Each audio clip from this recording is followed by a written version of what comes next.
因为这次的同学多。那有些远道来的同学啊，就昨天晚上先来挂单啊。那既然到道场来挂单呢，除非你有特别的事情啊，什么特别的事情呢？比如说你这个担负国家重责大任啊，那么呢这几年来呢都是怎样劳心劳力，是不是啊？非常的操劳。那好不容易呢能够呢抽出2天的时间，所以呢你想要就是第2天早上呢补个眠，让你的精神体力好一点。那这样子的话呢，如果有这些特别需要的同学我想呢要先跟这个课堂这边乃至于知客师那个智勇师以后就登记一下，知道几个人。那其他呢身强力壮那么呢这个精神饱满，所以我们还是希望怎么样？早上起来做早课，好不好所以呢我是听说好像大家的这个得到的资讯呢有点混乱以为这个禅修嘛，对不对？今天才开始那当然昨天来的度假嘛，对不对？休息一下，所以早上没有起来早课那么呢，连吃早饭的时候都怎么样？姗姗来迟那这个在道场中的生活我想我就从这里开题好了这个我们一般在这个居家过日子其实都蛮随意、蛮随性的，有没有？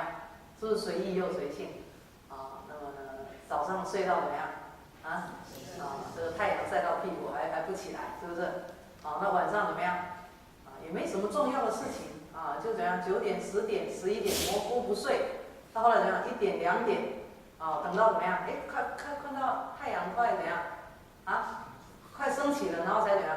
很舍不得，然后才去睡，对不对？所以这样长期以来其实身体整个的作息都是乱的那么呢，到了道场来其实就是怎么样？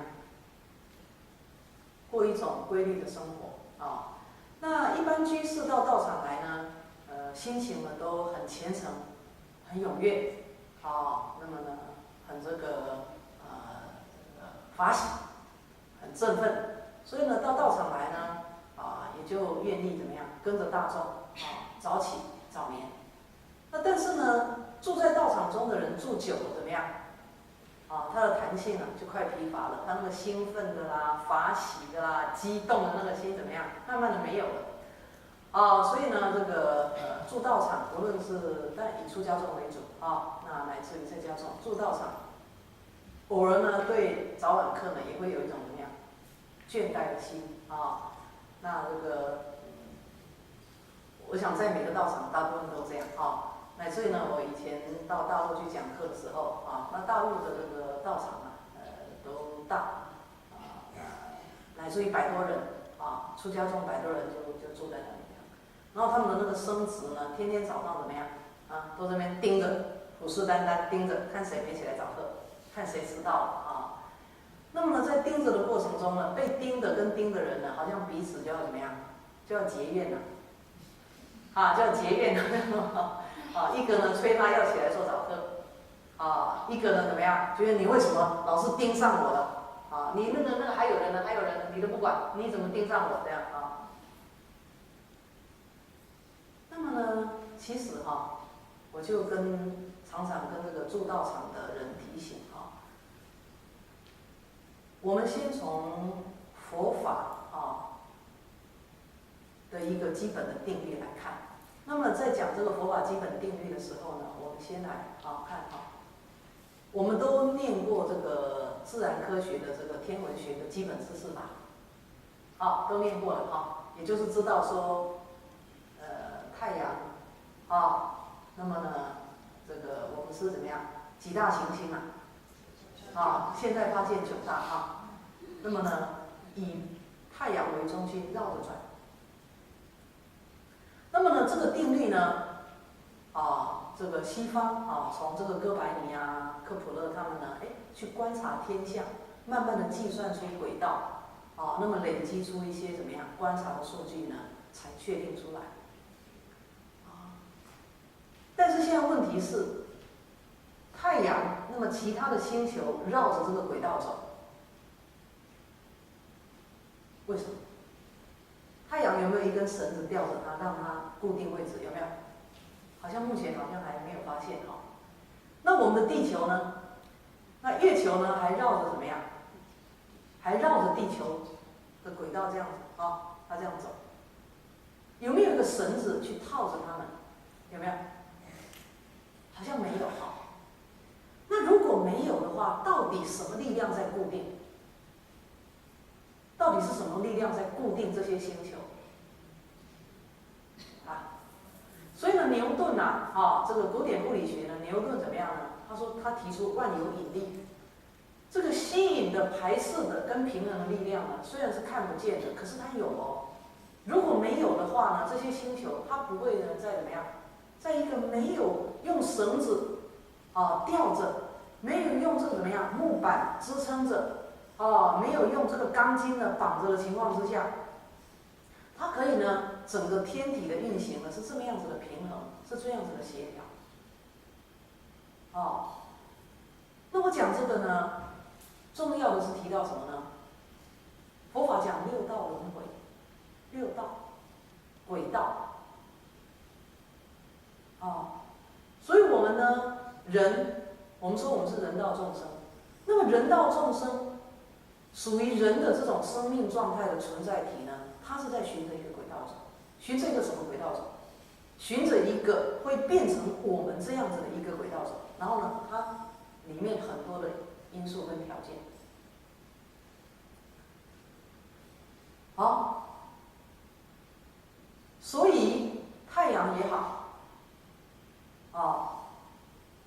无论恒星，那它为什么固定在那里？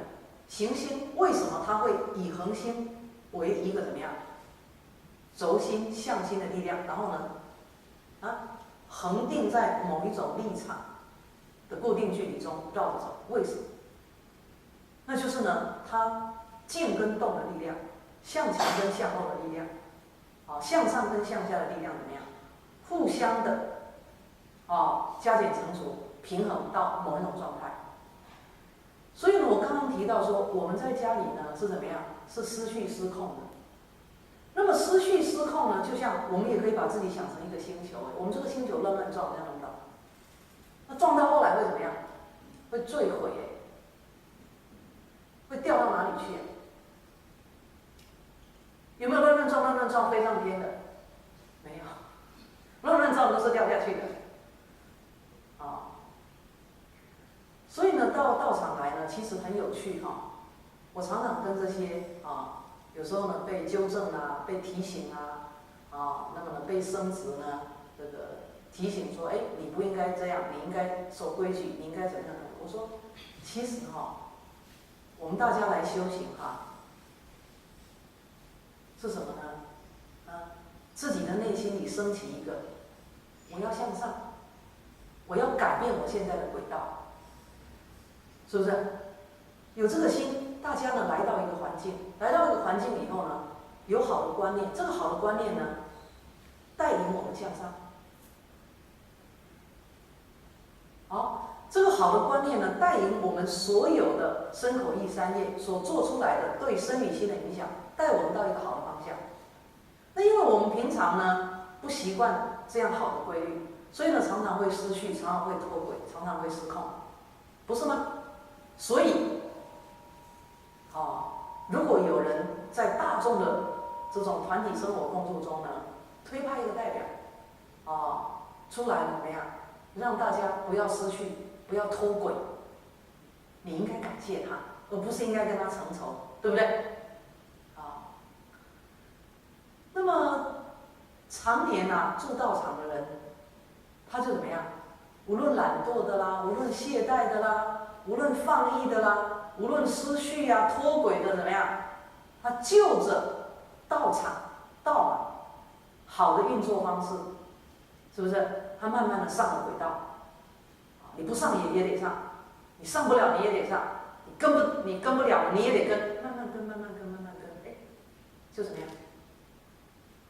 这个人就上道了，是不是？所以这个人很上道。那么呢，在家众就有趣了，为什么？因为道场对你们来说呢，可以来来去去，想来就来，想走就走，哦，反正我还没有出家，对，我也没有说要长期出道的。所以呢，就在怎么样呢，在世俗的生活中呢，非常的疲倦，非常的厌恶，非常的懊恼，非常的沮丧中呢，想要到道场过清净的生活。但是清净是什么？什么叫做清净？清净是努力去追求出来的一个境界，你不是躺在那边就会清净的，躺着不会清净哦，躺着会怎么样？啊？躺着会怎么样？躺着会发臭哦，躺着会怎么样？会浑浊。所有的水，没有流动的水，到后来都怎么样？是不是浑浊了？是不是发臭了？是不是长虫了？所以你以为精进是什么？就是在世俗很乱，然后到道场来躺着？不是，到道场来，他就是要进入，他就是要赶着你向另外一个轨道走。然后呢，你们就怎么样呢？哦，这边住个3天5天，觉得不错，7天已经有点极限了，饱和了，还想要回去能过脱轨跟失去的生活，你会吗？哦，所以呢，大家呢，这个在家众啊，哦，如果在道场中怎么样，是怎么样啊？住了一段时间以后呢，他就觉得说有时候也蛮怀念那种失去跟脱轨的日子啊。那么呢，在道场中住久，会觉得说哇，这样子的轨道走起来，他觉得有点吃力，是不是？早上要早起，要什么时间要做什么事情，什么时间要做什么。我常常讲，在对的时间做对的事情。那么我们失去脱轨的生活就是怎么样？在不对的时间呢做不对的事情，这样就失去一个脱轨。好了，那过了一段时间以后呢，你就会想要怎么样我要回家，我要回家休息一下。可是回到家怎么样？3天5天10天20天，你会觉得好像全身生锈，有没有？好像觉得不是很自在、很舒服。然后你又想到道场来，你就这样进进出出，进进出出，进进出出，进进出出，无所谓啦。这个怎么样？这个我们把每一个人自己呢都看成自己是星球，对不对？谁管得了谁啊？你是要跟着这个光明的太阳，恒定的太阳怎么样，一起走向光明，还是怎么样？你要像那个什么天空的一些什么散出来的一些现在说是彗星了，以前中国不讲彗星了，讲叫扫把星，是不是？那其实那些怎么样？为什么是在天空呢？那个什么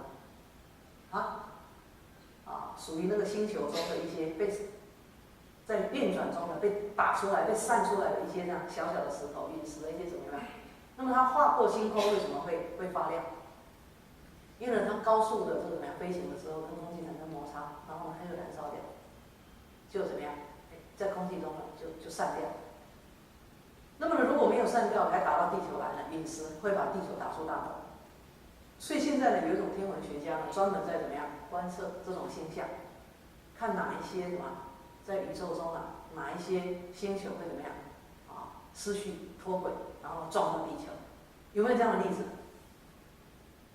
有，科学报告都很多只是呢，我们怎么样？我们没有去接触这一方面的这个资讯其实就怎么样，没什么感觉。那么呢，我看了一篇报道也是觉得蛮有趣的因为这些研究这个天体运行的科学家呢，他们一直密切的在观察，而且他们非常的怎么样在意，而且非常的重视有没有什么样的行星呢会撞到地球，它那个散出来的东西，它那个如果撞到，它整个地球就毁掉了。所以他们呢很密切的在观察跟注意。那随时呢在天空中呢一发现什么呢，一有动静呢，他们就能提出警告。那么呢，可是呢，至少到目前我们可以坐在这边讲这些话，就代表怎么样？还没有发生过这种不幸，对不对？然后这些科学家呢，他们就在讲说，有时候呢，他们发出警告的时候呢，大家都嗤之以鼻，说不会不会我们地球不会被撞所以呢，他们每次呢感觉到外太空很遥远的地方呢，又有一颗星球怎么样？好像他们那种自由落体，好像那种不受这个规范，乃至于往下这个怎么样堕落的力量，一直往地球冲撞的时候呢，他们就会提出警告，然后就很紧张，那一段时间就一直盯着那一颗这个星体看，然后大家都说不会的，说真的一定要预防，可能会。但是呢，每次不会擦身而过的时候呢，他们心里是怎么样又高兴又失望。懂这个心情吗？高兴就是说没有撞上来，失望就是说我跟你们提出那么多警告，这次呢因为怎么样没有撞上来，所以呢，你们都不相信我的警告，所以有点失望啊。这种心情很有趣哈。好，所以在天空中呢，其实也是这样的。那我们呢，如果把自己想象成一颗星球，你的生命能不能够恒定的往的一个轨道走？这个恒定的轨道呢，它是怎么样？啊，它很多的因缘条件聚合，它要产生一种平衡。那么一种好的平衡呢，它就能一直往好的地方走。那么不好呢，它就往下掉。所以呢，我这个主题呢，那么有这个同学跟我提到，昨天呢，因为有一些人来挂单，那可能不知道，以为还没有禅修还没有开始，所以呢没有出来找课，还是呢出来吃饭姗姗来迟，那么呢，我们就提醒大家，好不好？如果呢你们来做道场，来挂单，一定呢要跟随道场的作息，除非呢你很特殊很例外。那么呢，你要跟师课，要跟课程讲一下，这样可以吧？这个呢，我们再声明一下好，那么呢，就这个话题呢，我们进入我们今天主要的课程。主要的课程呢，我先提一个就是说，你们为什么会报名参加禅修？你们心里总有这个动机吧？你们为什么会想要参加这个禅修？我教过很多的这个学员，那么呢也在各种课程里面这个上过课，所以呢归纳起来无论是想要追求生命境界更高的提升，还是呢想要怎么样净化自己的心灵，还是呢为了要自己身体的健康，它总之一句话就是什么呢？希望能够对自己有所改善，希望能对自己好，对不对？总不希望自己希望越糟才来的吧？说我现在身体实在太健康了，我不知道怎么样把自己的身体弄糟，所以我来学一学。不会吧？我现在呢这个事业呢非常的平顺，我实在不知道怎么样才会事业失败，才会家庭不满，才会呢这个没有人缘，所以呢我要想来听听，不会，反而是怎么样？我们希望我们自己好，对不对？希望自己好，各种层次的好无论呢最高境界的。还是怎么样呢？乃至于自己身心的一些疾病，我们都希望透过呢这个课程，让我们怎么样改善？那大家的愿望能不能达到？透过这个课程，能不能？我告诉你们，绝对可以。你们心里所想要求的善愿。都可以完成，但是，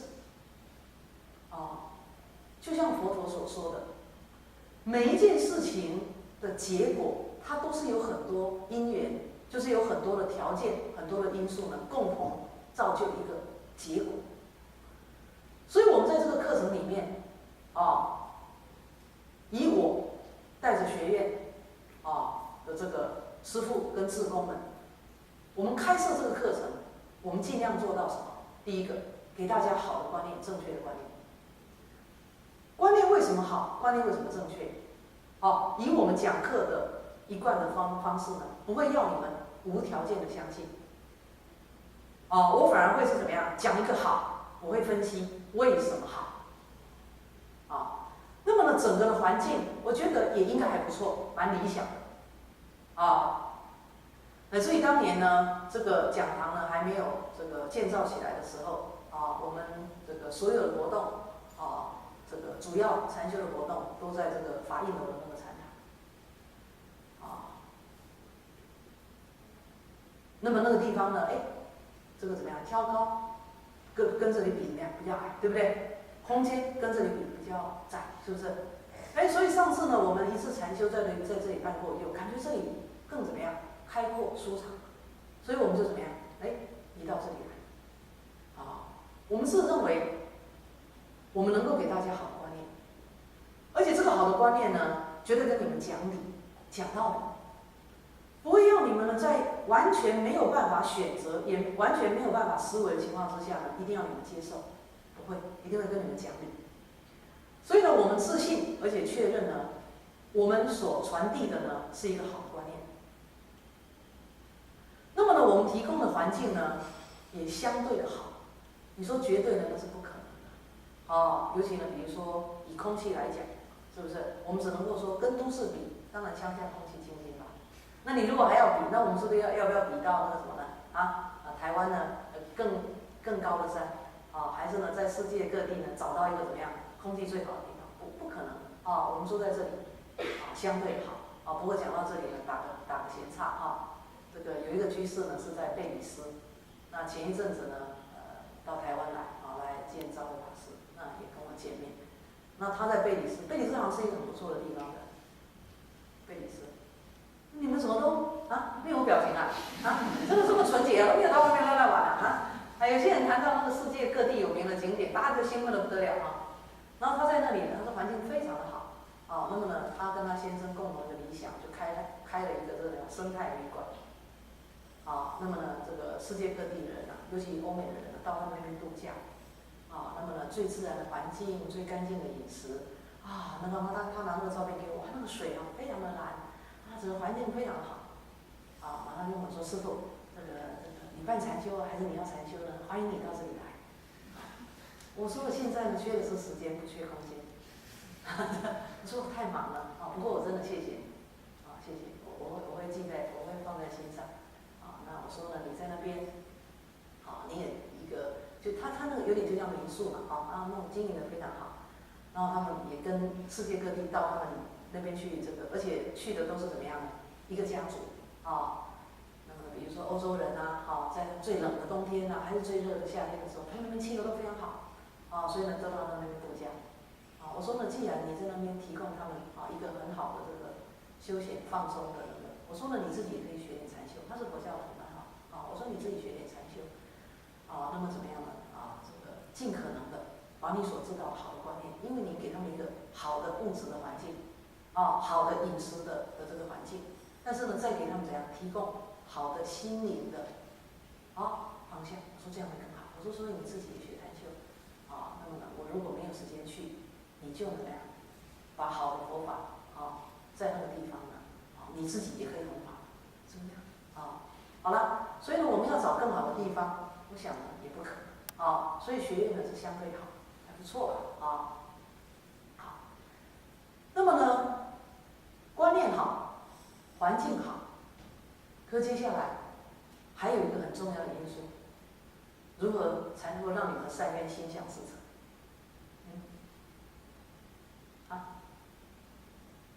你们自己要好不是说师父引进门修行看个人对不对？我们给你们好的观念，然后怎么样？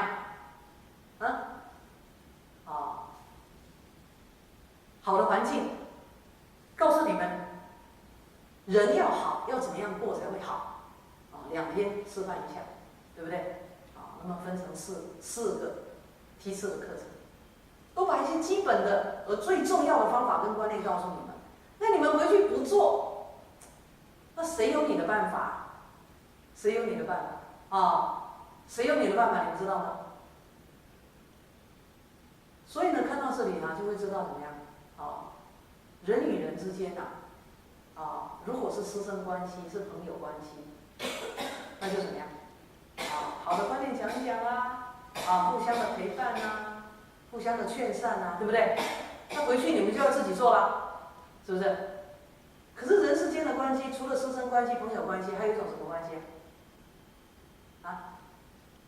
亲人的关系。亲人是会比较带勉强跟强迫性，会不会？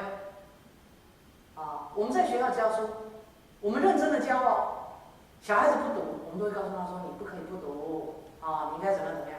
可是我们不会动手打。现在呢也这样，也觉得骂也不必要道理讲了，环境也给了，他要不要努力是他自己的事。所以今天你们来课堂，我们也是师生关系，是朋友关系而已我能够拿你们怎么样？我能拿你们怎么样？是不是？2天，那接下来回去呢又很匪类，对不对？又很堕落的样子，那怎么样？还善愿必成呢？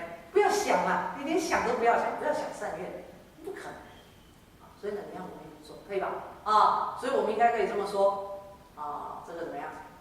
要有好的结果，一半一半，好吧？如果一半一半的，好的开始就成功了一半，我们给你们一半，后面那一半怎么样？啊，你们要自己要自己认真要用功好。那么现在接下来提到所有的善愿必成，从身到心，乃至于呢整个最高生命境界的进化跟完成，的确透过佛法可以。但是每一个结论呢，它都有但是，就是它要具备很多的因缘，要具备非常多的因缘，所以你要把那些因缘呢每一个都具足。但是也没那么悲观。你们认为学佛修行多久能够看到、能够体会到好处？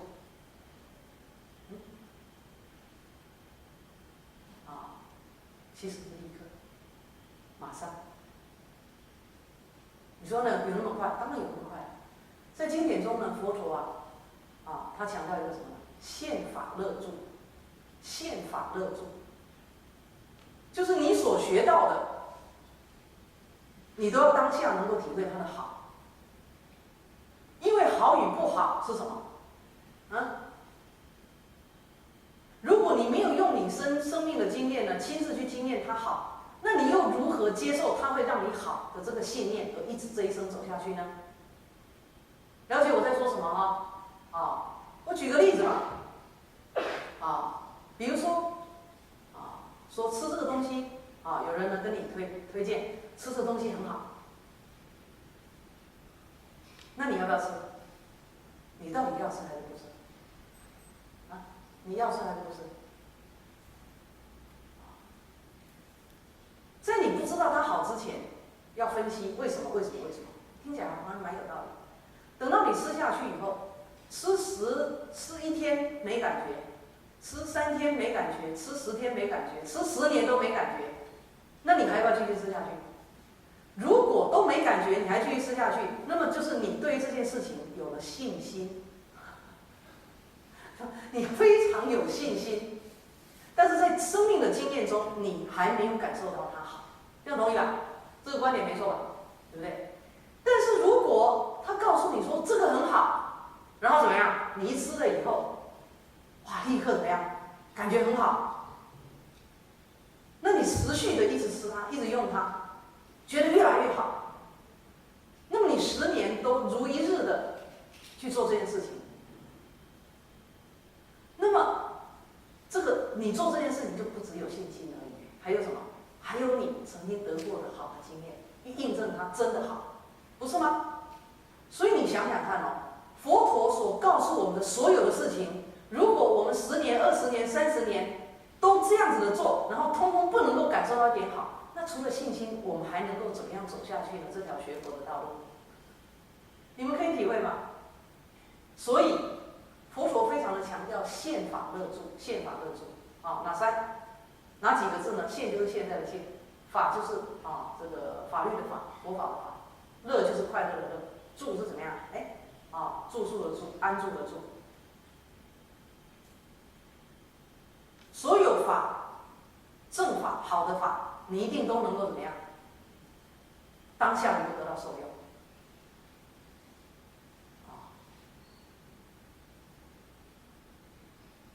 但是我们所要的好内容很多是不是内容很多？举个例子，比如说呢，有一个学生他呢要这个好吧，比如说现在高中要考大学，学测加指考，对不对？学测加指考。那么这个学生呢，希望他能够呢在学测中拿到好成绩。要在学测中拿到好成绩，他需要多少的努力？